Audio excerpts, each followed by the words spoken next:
बहुत समय पहले की बात है। एक जंगल हुआ करता था। उसमें कई सारे जानवर रहते थे। उनका राजा शेर सिंह था। वह बहुत ही अच्छा था। वह अपने जंगल के जानवरों की हमेशा रक्षा करता था। किसी दूसरे जंगल के जानवरों की उनके जंगल में आकर शिकार करने की हिम्मत नहीं होती थी। शेर सिंह का एक दोस्त भी था, भोलू। वह भी शेर सिंह के साथ जंगल के जानवरों की रक्षा करता था। एक दिन रात के समय की बात है। मैंने सुना है इस जंगल में बहुत अच्छे अच्छे शिकार मिल सकते हैं। अरे पागल हो क्या? ये शेर सिंह का जंगल है। अगर इसमें शिकार करने का सोचा भी तो हमारे प्राण चले जाएंगे। शेर सिंह एक ही बार में हम सबको मौत के घाट उतार देगा। हाँ, ये सही कह रहा है। हमें यहाँ से जल्दी ही भाग जाना चाहिए।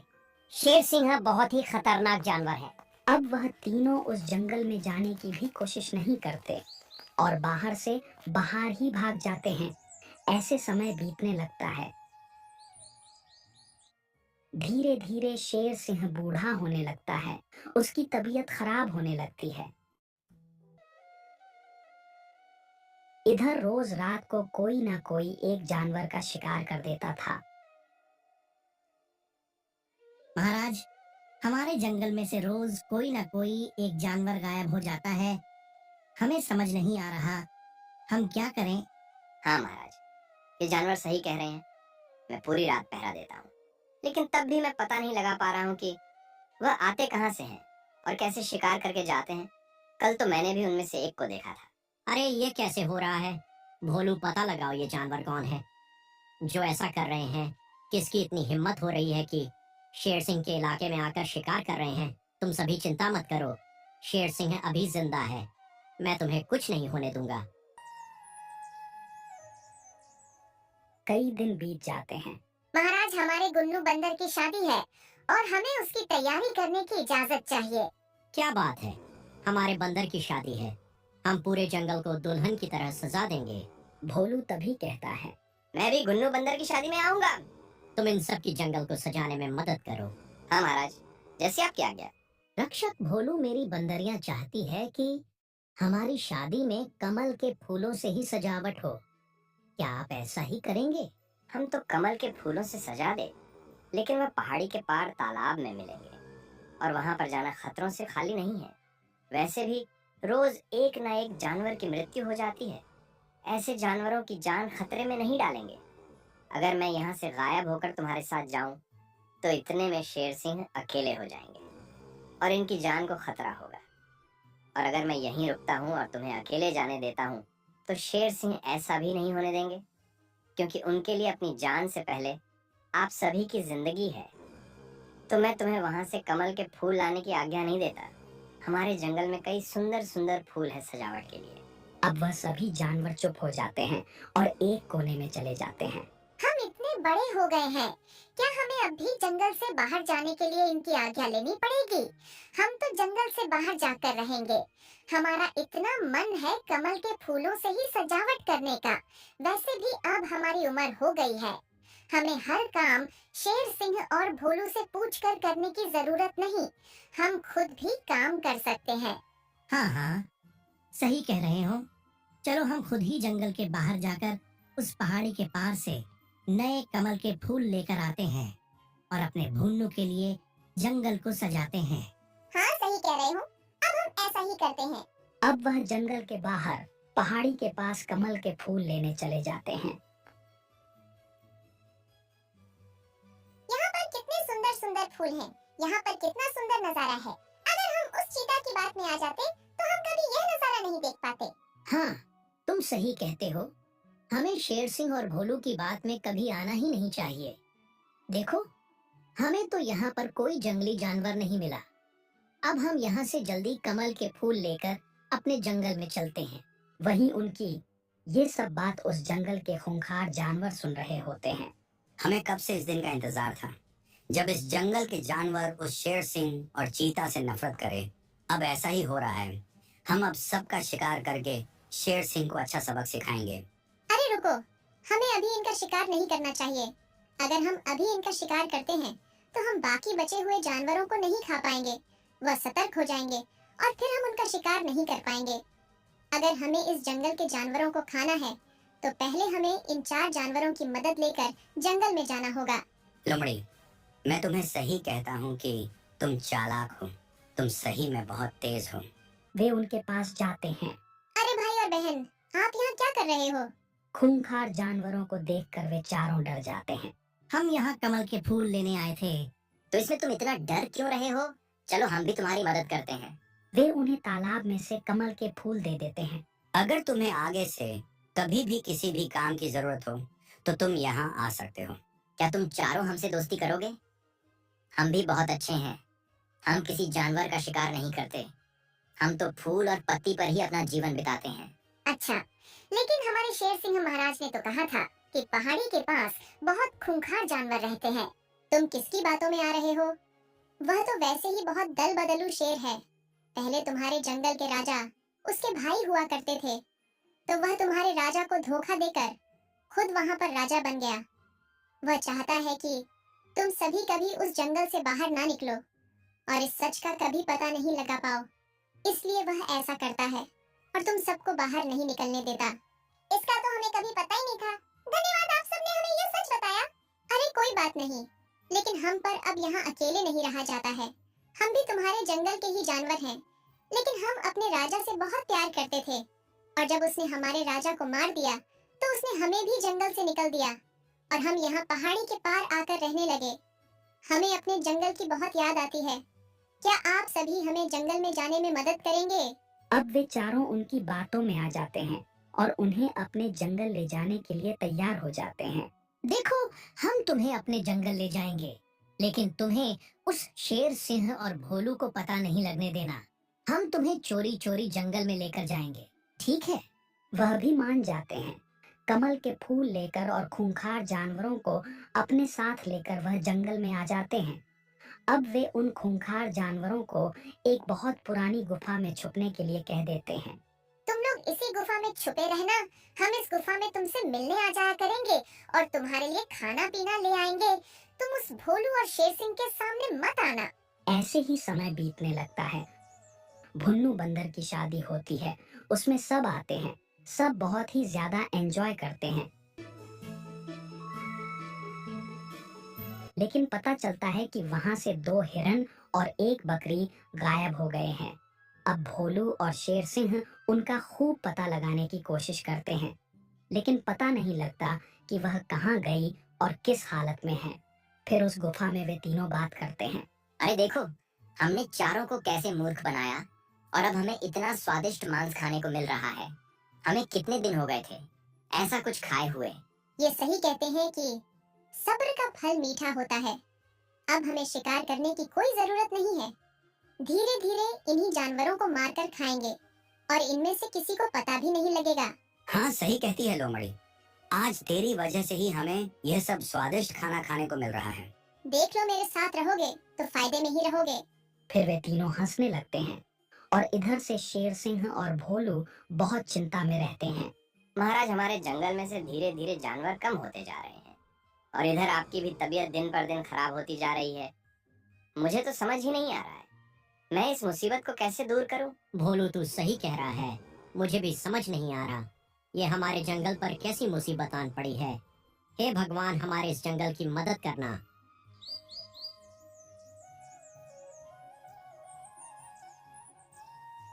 अब धीरे धीरे ऐसे ही समय बीतने लगता है। एक दिन वह 3 अपनी गुफा में बात कर रहे होते हैं। वाह, कितना स्वादिष्ट मांस है, कितना स्वादिष्ट है। आज उनकी यह बात एक छोटा सा खरगोश सुन लेता है। लोमड़ी, कितना स्वाद खाना मिल रहा है। हमने ये मजे की जिंदगी पहले क्यों नहीं सोची? आज से पहले से ही हम ऐसे मजे की जिंदगी जीते। हाँ, सही कह रहे हो।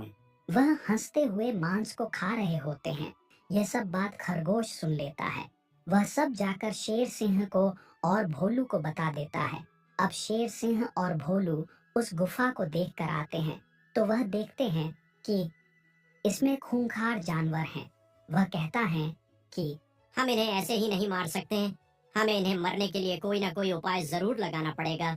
हमें इन्हें ताकत से नहीं, अपनी बुद्धिमनी से मारना होगा। अब वे उस खरगोश के साथ मिलकर एक योजना बनाते हैं और उसे बताते हैं। देखो खरगोश, तुम्हें उन तीनों के पास जाना होगा और इधर हम एक हिरण का मिट्टी का पुतला बनाएंगे। तुम्हें उन तीनों को हिरण के पुतले के पास लाना होगा। वह कैसे करोगे, ये अब मैं तुम्हें समझाता हूँ। ऐसे वह खरगोश को सारी योजना बता देते हैं कि तुम्हें ये बात किसी को भी नहीं बतानी है, ना किसी भी जंगल के जानवर को। ये बात सिर्फ हम तीनों के बीच होनी चाहिए, ठीक है? अभी वह सबसे पहले शेर के पास जाता है और उसे कहता है, अरे पता है, अभी मैंने बाहर क्या सुना? हाँ बताओ, क्या सुना? मैंने सुना कि दो जानवर आपस में बात कर रहे हैं कि हम लोग शिकार करते हैं और शेर सिंह हमेशा ज्यादा ही शिकार खाता है। अब हम अकेले ही जाकर शिकार करेंगे और शेर सिंह को पता ही नहीं लगने देंगे। अच्छा, उन्होंने ऐसा कहा। तुम जाओ, अब मैं उन्हें खुद देख लूंगा। ऐसे ही वह लोमड़ी के पास जाकर कहता है कि तुम्हें पता है, शेर सिंह और चीता आपस में बात कर रहे थे कि वह खुद शिकार खा लिया करेंगे, क्योंकि तुम हमेशा अपनी ज्यादा तारीफ करती रहती हो। तुम समझती हो कि उन दोनों में तो बुद्धि ही नहीं है। अब मैं उन्हें खुद देख लूंगी, तुम जाओ यहाँ से। ऐसे ही वह चीता के पास जाकर कहता है कि वे दोनों आपस में कह रहे हैं कि चीता तो सोचता है कि वह ही शिकार को तेज भागकर पकड़ता है। हम तो आलसी हैं। आज हम चीता को दिखा देंगे कि वह कितना बड़ा आलसी है। जब वह सोता रहेगा ना, तब हम जाकर शिकार कर लेंगे। ऐसे वह सबको एक दूसरे के खिलाफ भड़का देता है और वापस आ जाता है। अब तीनों रात को सोचते हैं कि बस अब इन दोनों की आंख लगने दो, फिर मैं जाता हूँ। बस अब इन दोनों की आंख लगने दो, फिर मैं अकेला शिकार करने जाऊंगा। बस अब थोड़ी देर में मैं अकेली शिकार करने जाऊंगी। रात के 12 बज जाते हैं। चीता की आंख खुलती है। वह देखता है कि वहां पर ना शेर है और ना ही लोमड़ी। वह भी जल्दी से भाग जाता है। मैं इन दोनों से पहले शिकार करूंगा और इन्हें दिखा दूंगा। वह जैसे ही बाहर निकलता है, वह देखता है कि थोड़ी दूर एक मिट्टी के पुतले का हिरण है, लेकिन उसे वह असली लगता है और वह उसका शिकार करने के लिए दौड़ पड़ता है। लेकिन जैसे ही वह उसके पास जाता है, तभी शेर और लोमड़ी भी वहां आ जाते हैं और लोमड़ी कहती है कि मैं इसका शिकार करूंगी। मैं इसका शिकार करूंगा। और ऐसे ही तीनों लड़ पड़ते हैं। उन तीनों की लड़ने की आवाज सुनकर जंगल के कुछ जानवर वहां पर आ जाते हैं और उन चारों जानवरों के आगे भी उन तीनों का भेद खुल जाता है। शिकार मैं करूंगा, शिकार मैं करूंगा। वे बहुत थक जाते हैं और उधर से शेर सिंह और भोलू आकर उन दोनों को मार देते हैं। उन चारों को उनकी गलती का इतना पछतावा होता है कि वह सामने से आकर शेर सिंह और चीता को सारी बात बता देते हैं कि कैसे कैसे हम इन्हें जंगल में ले आए, लेकिन हमें यह नहीं पता था कि ये ऐसे शिकार करेंगे। और ऐसे वे शेर सिंह और चीता से अपनी गलतियों की माफी मांग लेते हैं और कहते हैं कि वह आगे से ऐसी कोई गलती नहीं करेंगे, और शेर सिंह भी उन्हें माफ कर देता है। ऐसे करके उनके जंगल की सभी परेशानी दूर हो जाती है। धीरे धीरे शेर सिंह की तबीयत भी अच्छी हो जाती है। इस तरह हमें सीख मिलती है कि एक जंगल में कई सारे जानवर रहते थे। उनका राजा एक बूढ़ा शेर था। उसकी तबीयत बहुत ज्यादा खराब चल रही थी। एक दिन वह अपने जंगल के सभी जानवरों को बुलाकर कहता है, मेरी प्रिय प्रजा, मेरी तबीयत बहुत ज्यादा खराब चल रही है। इस बात का कोई भरोसा नहीं कि मेरी मृत्यु कब हो जाए। अरे राजा जी, आप ऐसा क्यों कहते हैं? आपको कुछ नहीं होगा। हम आपको एक अच्छे डॉक्टर से दिखाएंगे। कैसा मजाक करते हो तुम लोग भी।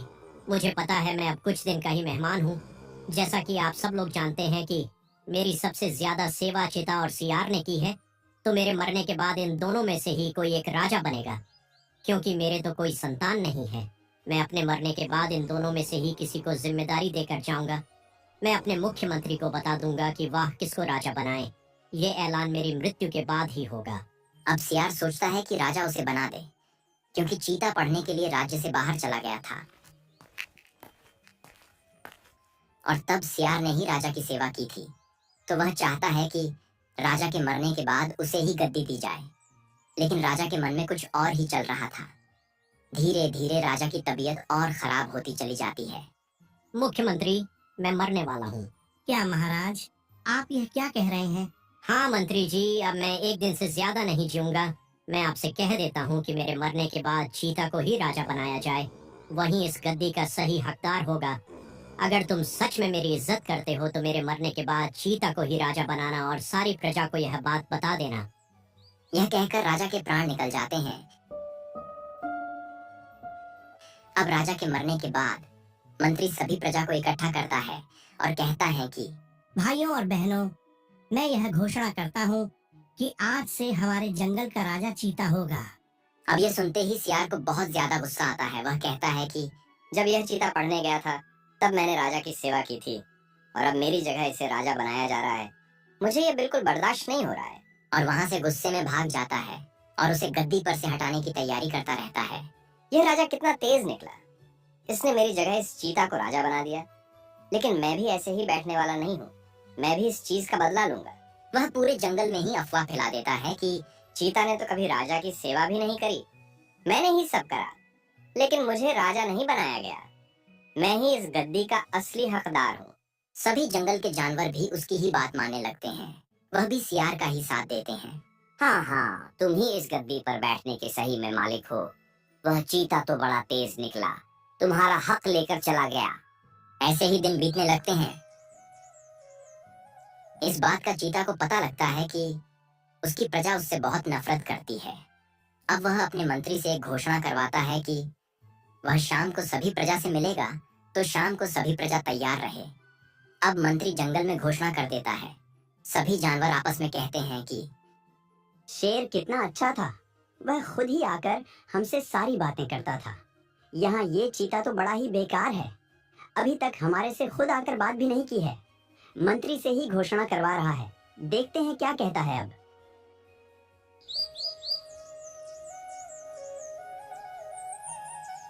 ऐसे ही शाम को सभी प्रजा इकट्ठी हो जाती है। चीता सभी से आकर कहता है कि मैं आज 3 मुख्य घोषणा करता हूँ। पहली की, जैसे सभी को महीने में एक बार राशन दिया जाता था, अब से वह 2 बार दिया जाएगा। और जितने भी गरीब जानवर हैं या जिनके पास पहनने के लिए कपड़े भी नहीं हैं, उन सभी को पहनने के लिए कपड़े दिए जाएंगे। तीसरी मुख्य घोषणा। अब वह बोलने वाला ही था, तभी जंगल की प्रजा बोलती है कि नहीं, हमें आगे की कोई घोषणा नहीं सुननी। आप हमारे लिए सही राजा नहीं हैं। हमें तो सियार ही चाहिए।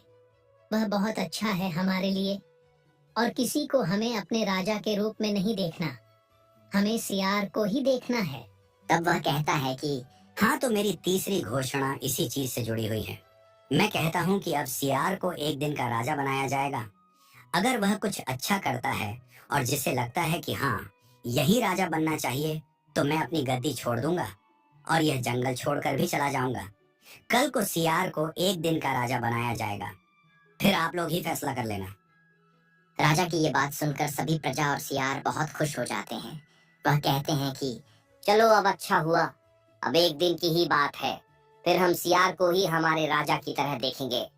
इससे सियार और भी बहुत ज्यादा खुश हो जाता है। ऐसे एक दिन बीत जाता है और सियार को एक दिन का राजा बना दिया जाता है।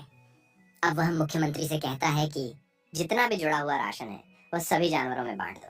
मंत्री कहता है कि महाराज, अगर ऐसा कर दिया गया और कभी कोई संकट आया तो उसके लिए हमारे पास कोई नाज नहीं होगा। लेकिन सियार नहीं मानता। वह कहता है कि आज का राजा मैं हूँ और जो मैं कह रहा हूँ वही होगा। तुम जल्दी जल्दी सारा का सारा नाज सभी गरीबों में और सभी जानवरों में बांट दो, और शाम को सभी के लिए एक पार्टी का इंतजाम करो जिसमें सभी को मदिरा खूब पिलाई जाएगी। अब वह कहता है कि महाराज, मदिरा पीना बहुत ही ज्यादा बुरा है।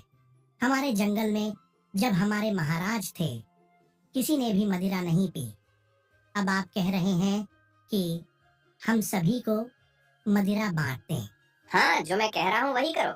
आज सभी जंगल वालों को शाम के समय एक अच्छी दावत दी जाएगी। जो मैंने कह दिया वही होगा।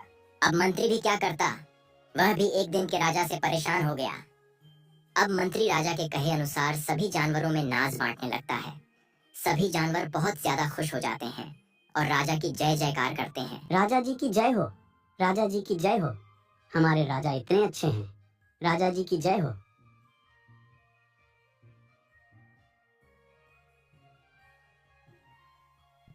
फिर शाम होती है और शाम के समय सभी जानवरों को मदिरा पिलाई जाती है। हमारे राजा कितने महान हैं, हमारे राजा सबसे अच्छे हैं। राजा जी की जय हो। राजा खुद भी शराब के नशे में रहता है। सभी जानवर फिर से नाचते हैं, झूमते हैं और पूरी तरह शराब के नशे में होते हैं।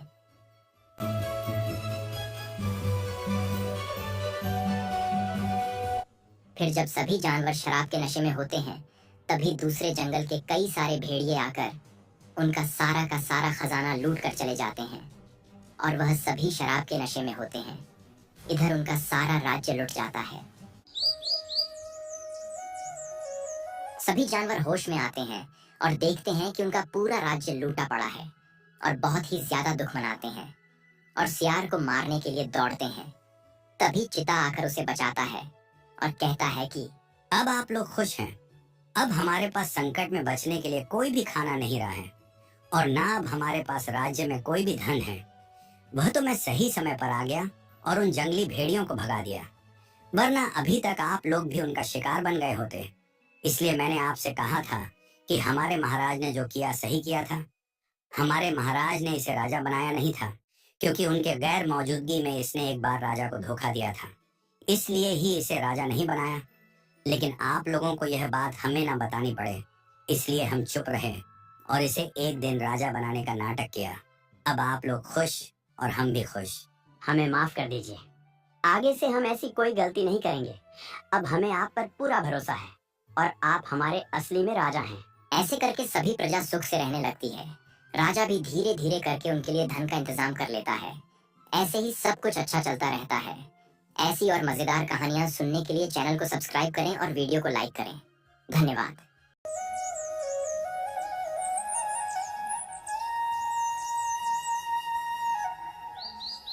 बसंती नाम की एक चिड़िया एक जंगल में घोंसला बनाकर रहती थी। उसका पति उसे छोड़कर चला गया था। उसका सिर्फ एक ही लड़का था, जिसका नाम था बबली। एक दिन बसंती और उसका बेटा बबली आपस में बात कर रहे थे। माँ, हमारा खाना बिल्कुल खत्म हो गया है। मैं कल्लू चाचा के साथ खाना लेने चला जाऊँ।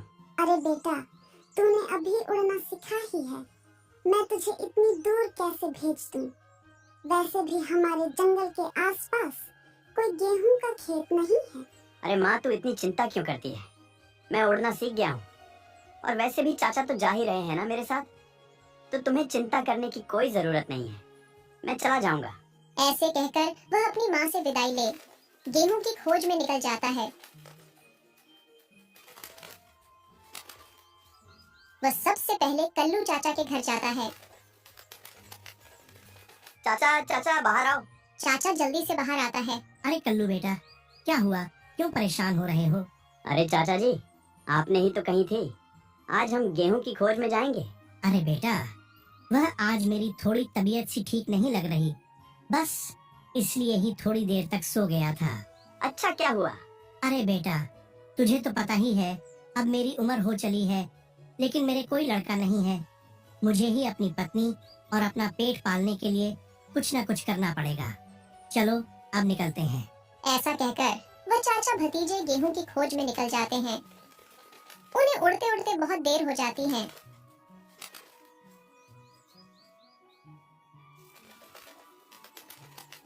चाचा, हम बहुत दूर आ गए हैं जंगल से, लेकिन गेहूं का तो कोई खेत दिखाई ही नहीं दे रहा। अरे बेटा, चिंता मत करो, यहीं कहीं होगा। ऐसे करते हुए वे बहुत दूर चले जाते हैं। तब उन्हें एक गांव में ऐसा खेत दिखता है जिसमें गेहूं होते हैं। वे वहां उतरकर सबसे पहले गेहूं के दाने खाते हैं और फिर अपने परिवार के लिए ले लेते हैं। कल्लू अपने और अपनी पत्नी के लिए, वही बबली अपने और अपनी माँ के लिए। वह घर वापस आने लगते हैं, लेकिन रास्ते में ही कल्लू चाचा को बहुत थकन होने लगती है। बेटा, मैं क्या सोच रहा हूँ कि थोड़ी देर रुककर हम यहाँ आराम कर लें।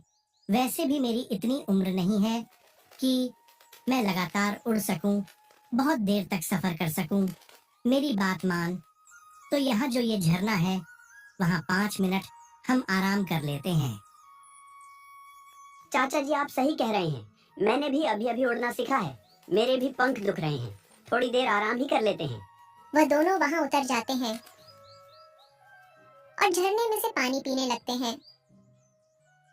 वे पानी पीकर थोड़ा आराम करने के लिए एक पत्थर के पास बैठते हैं। वाह चाचा, यहाँ पर कितनी शांति है, कितना सुख मिल रहा है। अब जब हमारा नाज खत्म हो जाएगा तब हम यहीं लेने आएंगे।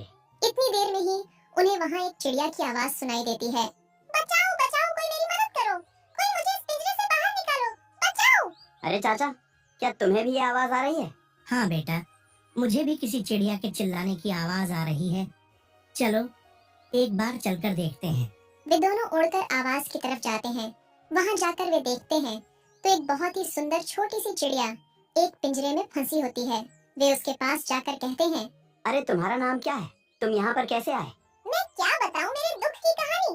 मैं अपनी माँ के लिए गेहूं की तलाश में निकली थी, लेकिन मुझे एक शिकारी ने पकड़ लिया और इस मालिक के हाथों बेच दिया। मेरा मेरी माँ के अलावा और कोई नहीं है, और वह भी अब बुढ़िया हो चली है। मुझे समझ नहीं आता मैं क्या करूं, किससे मदद मांगूं। आप ही मेरी मदद कर दीजिए, मुझे इस पिंजरे से बाहर निकाल दीजिए। मुझे मेरी माँ के पास जाना है, वो मेरी राह देख रही होंगी। अरे तुम चिंता मत करो, हम तुम्हें अभी इस पिंजरे से निकाल देते हैं। फिर कल्लू चाचा उसे पिंजरे से निकाल देते हैं और तीनों जल्दी जल्दी वहाँ से उड़ जाते हैं।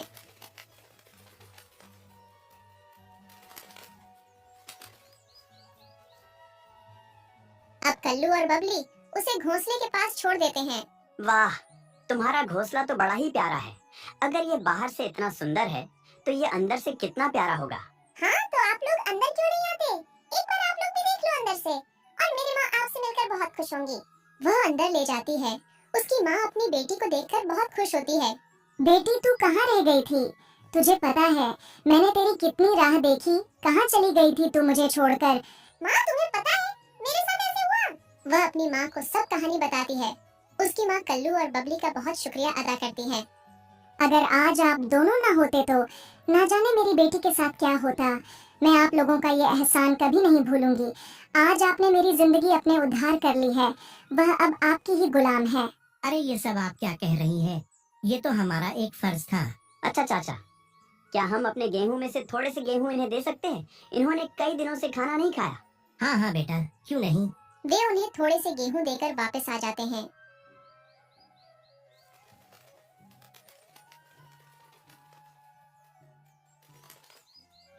आते हुए रास्ते में कल्लू कहता है, बबली एक बात बताऊं, हाँ चाचा, पूछो। तुम जब भी सोनी चिड़िया से बात कर रहे थे तो तुम इतना शर्मा क्यों रहे थे? बोलो। अरे चाचा, आप भी कैसी बात कर रहे हैं? बल्कि मैं तो बहुत खुश हूँ कि मैंने आज किसी की मदद की। खुश तो तुम हो, लेकिन तुम इतना शर्मा क्यों रहे थे? क्या तुम उस चिड़िया को पसंद करते हो? और अगर तुम करते हो तो मैं कल ही तुम्हारी मम्मी से तुम्हारी शादी के बारे में बात करूंगा। अब बबली और ज्यादा शर्मा जाता है। दोनों एक घर चले जाते हैं।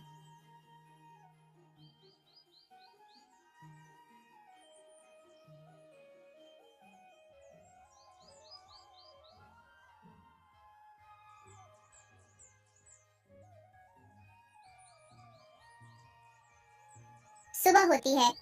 अब बबली अपनी माँ को सारी कहानी बताता है। उसकी माँ कहती है, हाँ बेटा, आज तूने बहुत अच्छा काम किया है। आज ऐसा लगता है जैसे मैंने जो तुझे संस्कार दिए थे सब सच हो गए हो। आज तूने मेरा सिर फक्र से ऊंचा कर दिया। इतने में ही कल्लू चाचा वहाँ आते हैं। और बसंती बहन कैसी हो? कल्लू भाई साहब, आइए। अभी बबली आपके बारे में ही बता रहा था कि कैसे आपने कल एक बेचारी चिड़िया की मदद करी। अच्छा, तो इसने बस यही बताया कि मदद करी, ये नहीं बताया कि उस मदद के चक्कर में यह उस चिड़िया को पसंद कर बैठा है और अब कल से बस उसके बारे में ही सोच रहा है और बातें किया जा रहा है। अच्छा, ये क्या कह रहे हैं आप? भाभी, मैं सही कह रहा हूँ। आपके लड़के को वह चिड़िया बहुत पसंद आ गई है। मेरी मानो तो आज ही उनके घर चलकर इनकी शादी की बात कर लेते हैं, कहीं देर ना हो जाए। और मेरे हिसाब से तो वे भी शादी को मना नहीं करेंगे। अब इतना कहने के बाद बसंती और कल्लू उनके घर पहुंच जाते हैं और बसंती वहां जाकर कहती है कि मुझे आपकी चिड़िया बहुत पसंद है।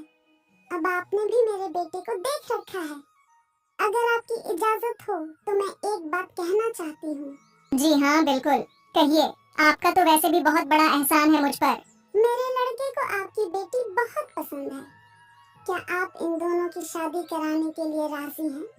यह आपने मेरे दिल की बात छीन ली। मेरी बेटी भी कल से बस बबली के बारे में ही बात कर रही है। मैं इन दोनों की शादी के लिए तैयार हूँ। फिर वह सोनी चिड़िया से पूछते हैं, क्या तुम्हें सच में बबली पसंद है? तो वह भी शर्माती हुई हाँ में सिर हिला देती है। उन दोनों की शादी हो जाती है। ऐसी और मजेदार कहानियां सुनने के लिए चैनल को सब्सक्राइब करें, वीडियो को लाइक करें और बेल आइकन को दबाना ना भूलें।